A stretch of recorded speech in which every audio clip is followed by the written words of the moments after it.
வண்டி வண்டியா கொண்டாந்து கொட்ட போறாங்க.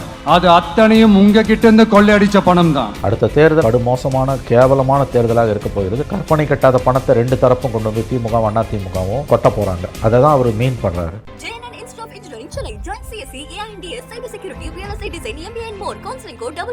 அட என்னங்க சொல்றீங்க? நம்ம Manju groups in blue spot 3.0ல phase 2 in beach villa bookings open ஆகிடுச்சா? Chennai's Amartha Aviation Hotel Management Nursing ஈஸியா படிங்க சாலரியோட. இந்த காசு கொடுத்து ஓட்டு வாங்கி ஜெயிச்சிடலாம்னு நினைக்கிறாங்க இல்லையா, அந்த கல்ச்சரே யாரும் என்கரேஜ் பண்ணாதீங்க, யாரும் காசு வாங்காதீங்க. டிஎம்கே பிஜேபி ரெண்டு எதிரியையும் அவரால் ஒரே நேரத்தில் களத்தில் சமாளிக்க முடியுமான்றது இட்ஸ் $1 மில்லியன் கொஸ்டினாக தான் எனக்கு என்னமோ இருக்குது. ஒரு மனிதனுடைய பலமே அவனுடைய பலவீனமாக சில நேரங்களில் மாறும். சீமானை பார்த்து ரெண்டு பேரும் பயப்பட மாட்டாங்க, ஆனால் விஜயை பார்த்து ரெண்டு பேரும் பயப்படுறாங்க. நிச்சயமாக நான் சொல்லுவேன், குறைஞ்சது 15% ஓட்டை அவர் எடுக்க போறாரு. அப்படி 15% போது அவர் ரெண்டு பேர் ஓட்டையும் உடைக்கிறார். ரெண்டு பேருக்கும் பதட்டம் வரும் அதிகமா. சரி, சமாளிக்கிறது திமுக தான் பிரதான எதிரினா பிஜேபியோட போயிட்டா அதுல வரக்கூடிய நஷ்டங்கள் ஏன்னா நீங்க இவ்வளவு நாள் பேசின ஒன்றியன்றதோ அல்லது ஊழல்ன்றதோ எல்லாமே அடிபட்டு ஹேமர் அண்ட் டாங் அகேன்ஸ்ட் விஜய்னுவாங்க ஆங்கிலத்தில். அதாவது ஃபுல் வார விஜய்க்கு எதிராக அன்லீஷ் பண்ணது டிஎம்கேன்னா, ஒரு மனிதன் ஒரு நெருக்கடி வரும்போது தன்னை காப்பாற்றிக்கிறது தான் அவருடைய பிரதான நோக்கமாக மாறும். அப்போ அவர் போய் எங்கே சேரலாம். இவங்க அந்த பக்கம் அவர் உந்தி தள்ளினாங்கன்னா அவர் அங்கே தான் போய் சேருவார். ஸோ இட் இஸ் இந்த டிஎம்கேஸ் ஹேண்ட்ஸ்னு எனக்கு தோணும். 70% மேலே அதிமுக தொண்டர்களுக்கு இந்த அலைன்ஸை பிடிக்கல. பிஜேபி சந்தோஷமா இருக்கான், அவனுக்கு வேற வழி இல்லை. ஏடிஎம்கேன்றது மாறாது போல வந்த மாமணி. ADMK leaders are struggling. அதனால் அது பிஜேபிக்கும் தெரியுது. அதனால தான் ரெண்டு பேரும் தினம் அழைப்பு கொடுக்குறாங்க விஜய்க்கு. ஏங்க, நீங்க இந்தியாவை ஆண்டுகிட்டு இருக்க கட்சி 11 வருஷமா, இவங்க கடந்த 30 ஆண்டுகள் தமிழ்நாட்டை ஆண்ட கட்சி. நீங்க ரெண்டு பேரும் சேர்ந்து 1.25 வருஷம் கூட அவளை கட்சி ஆரம்பிச்சு அன்டெஸ்டட் பிளேயர் அவர் தினம் அவருக்கு வெத்தலை பார்க்க வச்சு எது கூப்பிடுறீங்க? மீண்டும் கல்வி விருது வழங்கும் விழா தமிழக வெற்றி கழகத்தின் சார்பாக வழங்கப்பட்டது. இன்று விஜய் அவர்கள் பேசினதில் நீட்டு மட்டும்தான் உலகம்னு இருக்காதீங்க அப்படிங்கிற ஒரு விஷயத்தில் முன் வச்சு தொடர்ந்து பேசியிருக்கிறார். அந்த பேச்சை அது வேறு ஏதாவது பேசுவாரோ அப்படின்னு எதிர்பார்த்து காத்திருந்த தருணமாக தான் இருந்தது. நடுப்புற ஒரு சில விஷயங்களை முன் வச்சார். ஆனால் நீங்கள் ஹோல் ஸ்பீச்சை நீங்கள் பார்த்துருப்பீங்க. ஃபஸ்ட்டு அதை பற்றி நான் பார்த்தேன். ஒரு 5-6 minutes short speech. I think it's a good speech. ரொம்ப தெளிவாக. ஏன்னா நீட்டு காரணமாக இப்போ தற்கொலைகள் குறைஞ்சிருந்தாலும் அந்த மாணவர்கள் மத்தியில் இருக்கக்கூடிய அந்த ஒரு ஆன்சைட்டி, அந்த ஒரு ஏமாற்ற மனநிலை, பரிதவிப்பு இருக்குது. அதை அவர் அட்ரஸ் பண்ணுறார். நீட்டு ஒன்று தான் உலகம்னு நீங்கள் இருக்காதீங்கன்னு சொல்கிறது நீட் அவர் நியாயப்படுத்தியெல்லாம் பேசலை. நீட்டுன்றது உங்களுக்கு பிடிக்குதோ பிடிக்கலையோ அடுத்த 5-10 வருஷத்துக்கு it's going to stay back. இங்கே இருக்க போது உச்சநீதிமன்றம் அதில் காட்டக்கூடிய அதீத ஆர்வம், மத்திய அரசாங்கத்தோட நிலைப்பாடு, இதை வச்சு பார்க்கும்போது இந்தியாவிலே நீட்டுக்கு எதிராக இருக்கக்கூடிய விரல் விட்டு எண்ணக்கூடிய மாநிலங்களில் தமிழ்நாடு ஒன்று. உங்களுக்கு பிடிக்குதோ பிடிக்கலையோ நீட் இங்கே it's going to stay for some more time. அப்போ அந்த மாதிரியான காலத்தில் நீங்கள் இருக்கும்போது யதார்த்தத்தில் உங்களுக்கு 2 ஆப்ஷன் தான் இருக்குது. ஒன்று, நீங்கள் அதை அக்செப்ட் பண்ணிக்கணும். அக்செப்ட் பண்ணிக்கிட்டு அதுக்கு உங்களை தயார்படுத்திக்கணும். ரெண்டாவது, அப்படி தோல்வி வந்ததுன்னா வேறு அவென்யூஸை நோக்கி போகணும். அதை தான் அவர் மீன் பண்ணுறார். சில பேர் அது அவர் பிஜேபியோட ஆளாக பேசுகிறாரு, நீட்டு மட்டும்தானா உலகம் அப்படின்னு பேசுகிறது மூலமாக நீட்டை நியாயப்படுத்தாருன்னு ரொம்ப குறுகிய புத்தியோட, சுயநலத்தோட, வன்மத்தோடு அவங்க பேசுகிறாங்க. அப்படி அவர் சொல்லலை. அவர் சொன்னது ஒரு ப்ராக்டிக்கலாக தான் அவர் சொல்கிறார். It's a good speech. என்னை பொறுத்தவரைக்கும் தயார்படுத்திக்கோங்க. இல்லைன்னா கவலைப்படாதீங்க, இது பறந்துபட்ட உலகம், இதுதான் வாழ்க்கையில், இவங்க தான் வாழ்க்கையில்னு எதுவுமே கிடையாது. No one is indispensable, nothing is inevitable in லைஃப்னு ஒரு சொல்லாடல் உண்டு. அதைத்தான் அவர் மீன் பண்ணுறார். ரெண்டாவது அவர் சொல்கிறது முக்கியமான பாயிண்ட்டாக நான் பார்ப்பது இன்றைக்கு அடுத்த தேர்தலில் வண்டியாக பணத்தை கொட்ட போகிறாங்க. Which is very very very very important. அடுத்த தேர்தல் நாம் ஏற்கனவே பேசியது போல் தமிழ்நாடு சந்தித்திராத படுமோசமான கேவலமான தேர்தலாக இருக்க போகிறது. ரெண்டு பேரும் பணத்தை இதுவரை கற்பனை கட்டாத பணத்தை ரெண்டு தரப்பும் கொண்டு வந்து திமுக அண்ணா திமுகவும் கொட்ட போகிறாங்க. அதை தான் அவர் மீன் பண்ணுறாரு. அப்புறம் நான் ஒன்றும் புத்திமதி சொல்ல, அடுத்த குரூப் ஆஃப் ஸ்டூடெண்ட்ஸ் கிட்ட நான் பேச போகிறேன், அவங்களுக்கும் சேர்த்து தான் இந்த அட்வைஸு, நான் எல்லாத்தையும் அட்வைஸ் பண்ணுறேன்னு நினைக்காதீங்க அப்படின்னு சொல்கிறாரு. எனக்கு தெரிஞ்சு இன்றைக்கி அவர் பேசினது ஷார்ட் அண்ட் ஸ்வீட் ஸ்பீச். களத்துக்கு அடுத்து மக்கள் பிரச்சனைக்கு அவர் போராடணும், அது வேறு விஷயம். இந்த ஸ்பீச்சை மட்டுமே கேட்டிங்கன்னா என்னை பொறுத்த வரைக்கும் இது இட்ஸ் அ குட் ஸ்பீச்னு தான் நான் பார்ப்பேன். இதில் நம்ம ஃபுல்லாக இன்னும் பார்த்தோம் அப்படின்னா, நம்ம எல்லாரும் யோசிச்சுட்டு இருக்கிறது என்னென்னா, ஜனநாயக கூட்டணியில் போய் சேர்றதுக்கான வாய்ப்பு இருக்குது அப்படின்னு நம்ம பேசிகிட்டு இருக்கிற தருணத்தில் தான் அவர் என்ன சொல்கிறாருன்னா, ஒன்றிய அரசு அப்படின்ற அந்த ஒன்றியங்கிற வார்த்தையை மென்ஷன் பண்ணி இது மாதிரி காம்படிட்டிவ் எக்ஸாம்ஸ் எல்லாம் பெரியாரை பற்றி ஒரு கேள்வி வந்துடுது. ஸோ அதில் அந்த கேள்வியில் அவருடைய ஜாதி பெயர் முன்னாடி வந்திருந்ததை திருப்பி சுட்டி காமிச்சு வன்மையாக கண்டிக்கத்தக்கது அப்படிங்கிற ஒரு வாதத்தை முன் வச்சிருக்கிறாரு. அதான் அது ஒரு பாயிண்ட். அவர் சொன்ன பாயிண்டில் 5-6 நிமிஷத்தில் பேசுனதில் முக்கியமான ஒரு விஷயம் என்னென்னு கேட்டிங்கன்னா, ஒன்று அந்த நீட்டு பற்றின புத்திமதி, ரெண்டாவது வண்டியாக பணத்தை கொட்டுவாங்க, ஆனால் நீங்கள் உஷாராக இருங்க, ஊழல் செஞ்சவங்களை நிராகரிங்க, மூணாவது சாதி மதத்துக்கு வச்சு அரசியல் பண்ணுறவங்களுக்கு நீங்கள் எச்சரிக்கையாக இருங்க, அவங்கள விலகி நில்லுங்க. சமீபத்தில் யூபிஎஸ்சி தேர்வில், இப்போது குடிமைப் பணிகள் தேர்வில், சிவில் சர்வீசஸ் எக்ஸாமில் ஈவி ராமசாமி நாயக்கர்னு பெரியாரை பற்றி வந்தது. இதெல்லாம் வந்து இன்னமும் அந்த ஜாதி புத்தியை தான் காட்டுது. அதுலேருந்து நீங்கள் விலகி நில்லுங்கன்றார். It's a good one. அது வந்து இந்த ஸ்பீச்சில் குறை காண்பதற்கு எதுவுமே இல்லை.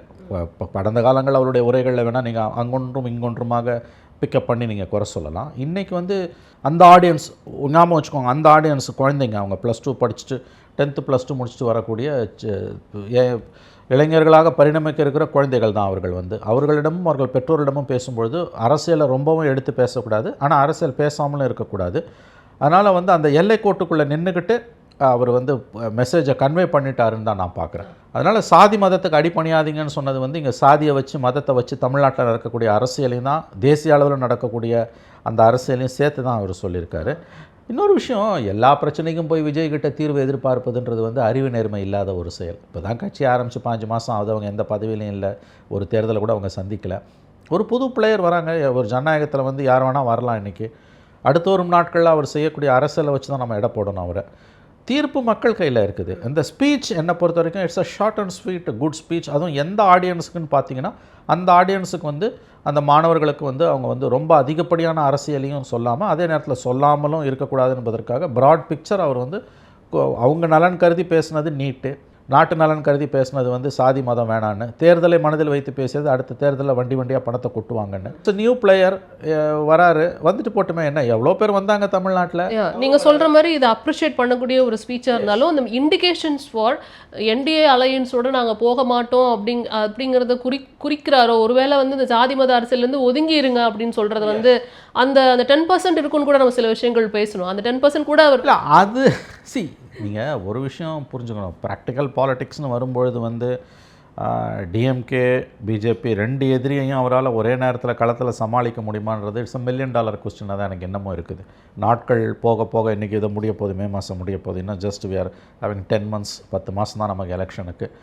இந்த run up to the election வந்து திமுக ஸ்லாக் ஓவரில் 50 ஓவர் மேட்ச்சில் கடைசி 10 ஓவர் ஆடுற மாதிரி அவங்க அடிப்பாங்க. பிஜேபி என்ன விலை கொடுத்தும் திமுகவை இங்கே நகர்த்தணும்னு அவங்க இறங்கி அடிப்பாங்க. அடுத்த மேலே என்ன எல்லாரும் முடிவாயிட்டு இருக்கோம். ஸோ 2 பேருக்கு நடுப்புற கிராஸ் ஃபயரில் தமிழ்நாட்டு மக்கள் மாட்டிக்கிட்டு இருக்காங்க. எந்த எல்லைக்கு மீடியாவை யார் கண்ட்ரோல் பண்ணுறதுன்னு 2 பேர் மட்டியில் போட்டி வரும். நெரேட்டிவை கண்ட்ரோல் பண்ணுறதுல போட்டி வரும், சிறிய கட்சிகளை கண்ட்ரோல் பண்ணுறதுல போட்டி வரும். புதிய பிளேயர்ஸை வந்து கட்டுப்பாட்டுக்குள்ளே எடுக்க முடியலன்னா அவங்கள டிஸ்டர்ப் பண்ணுறதுல 2 பேரும் போட்டி போட்டுகிட்டே இறங்குவாங்க. இவ்வளோத்துக்கு மத்தியில் தான் அவர் செயல்பட வேண்டியிருக்கும். இட்ஸ் அ ஃப்ரெஷ் டீம் அது. அவங்க ஏன்னா இப்போ கடந்த காலங்களில் புதியதாக வருபவர்கள் சந்திக்காத இப்போ ஒரு பெரிய பிரச்சனை என்னென்னா பணபலம்.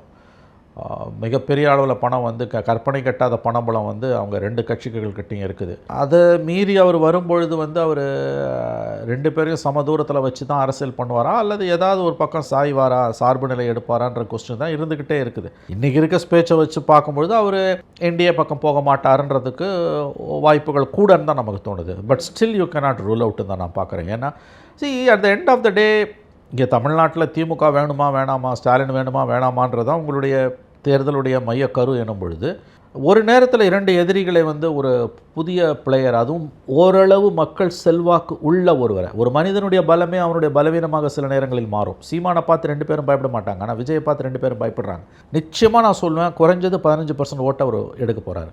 அவரால் தாங்க முடியாத அளவுக்கு அவருக்கு வந்து ஓட் பேங்க் பவர், மக்கள் சக்தி இருக்குன்னு நான் நம்புகிறேன். அஃப்கோர்ஸ் சேலஞ்சஸ் இருக்குது, மக்களை வந்து ஓட் பேங்க் இது பூத்து கூட்டிகிட்டு வரதெல்லாம் பிரச்சனை தான். பட் ஸ்டில் இவர் பிரசாந்த் கிஷோர் சொன்னது 15% 20%. I totally agree with you. 15% 20%, higher and 20% வேணால் மேபி இல்லாமல் கூட போகலாம்.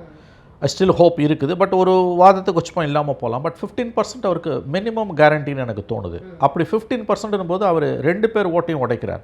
அது தேர்தல் களத்தில் போகும்பொழுது கடைசி 1 மாதம் கேம்பெயின் நடக்கிற 15 நாட்களில் வந்து அவர் 2 பேர் ஓட்டையும் உடைக்கிறாருன்னு போது ஆன்சைட்டி வந்து 2 பேருக்கும் அதிகமாக வரும், 2 பேருக்கும் பதட்டம் வரும் அதிகமாக.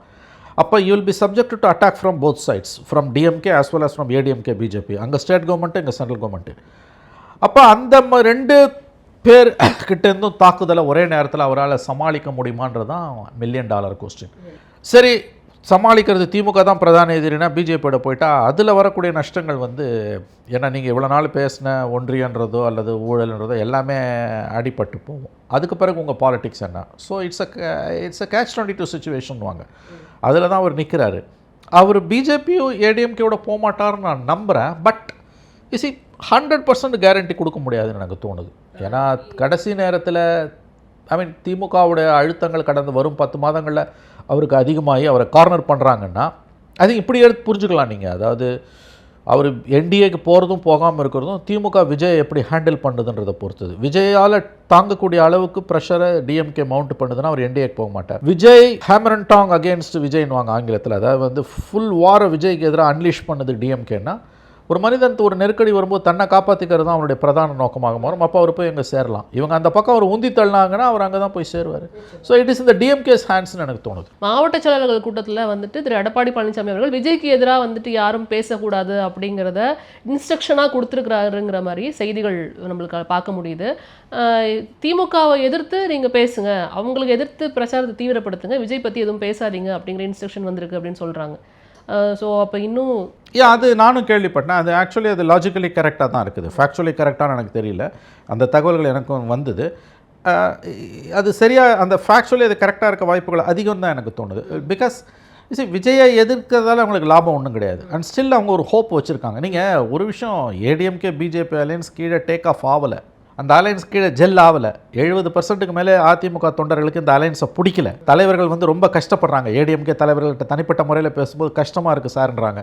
கீழே வந்து கேடர்ஸை கன்வின்ஸ் பண்ண முடியல. பிஜேபி சந்தோஷமாக இருக்கான், அவனுக்கு வேறு வழி இல்லை, ஏடிஎம்கேன்றது மாறாது போல் வந்த மாமணி. பட் ஏடிஎம்கேக்கு பிஜேபியோட அலையன்ஸ் போனதில் அதிமுக தொண்டர்கள் 70% 80% மேலே அவங்களுக்கு பிடிக்கல.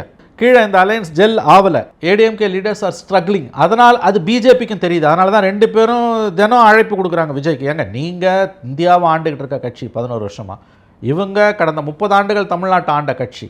நீங்கள் 2 பேரும் சேர்ந்து 1.25 வருஷம் கூட ஆகலை கட்சி ஆரம்பித்து, அன்டெஸ்டட் பிளேயர். அவருக்கு தினம் அவருக்கு வெத்தலை பார்க்க வச்சு எது கூப்பிட்றீங்க? உங்களுக்கு தெரியுது இது டேக் ஆஃப் ஆகலை, இந்த அலையன்ஸ் டேக் ஆஃப் ஆகலை. அதனால் இவங்க விஜயை கூப்பிட்றாங்க. ஸோ ஆப்வியஸ்லி விஜயை பற்றி எதுவும் பேசாதீங்கன்னு அவர் எடப்பாடி சொல்லியிருப்பதுக்கு வாய்ப்புகள் உண்டு. இட்ஸ் ஃபேக்சுவலி கரெக்ட்னு தான் எனக்கு தோணுது. Fact of the matter is இந்த அலையன்ஸ் டேக் ஆஃப் ஆகலை. அவங்க ஒவ்வொரு தடவை விஜய்க்கு அழைப்பு கொடுக்கும்போதும் அதுலேருந்து நாம் தெரிந்து கொள்ள வேண்டிய செய்தி என்னென்னா, 2 பெரிய கட்சிகள், ஆனால் பிரயோஜனமே இல்லை. கீழே அது ஜெல் ஆகலை. அவசரப்பட்டாங்க ஏடிஎம்கேன்னு தான் அவங்க தலைவர்கள் மத்தியிலேயே கருத்து நிலவுது. பட் இனிமேல் ஒன்றும் பண்ண முடியாது. ஏன்னா இனிமேல் வெளியில் வந்தாங்கன்னாலும் அவங்களுடைய நம்பகத்தன்மை அதில் பாதாளத்துக்கு போயிடுச்சு. இதுதான் உண்மை. JNN Institute of Engineering, Chennai. Join CSE, AIMDS, Cyber Security, Real Estate Design, MBA and more. Counseling code 1126. அட என்னங்க சொல்றீங்க? நம்ம மஞ்சு குரூப்ஸின் ப்ளூ ஸ்பாட் 3.0ல phase 2 beach villa bookings open ஆகிடுச்சா? Chennai's Amartha Aviation Hotel Management Nursing. ஈஸியா படிங்க சாலரியோட.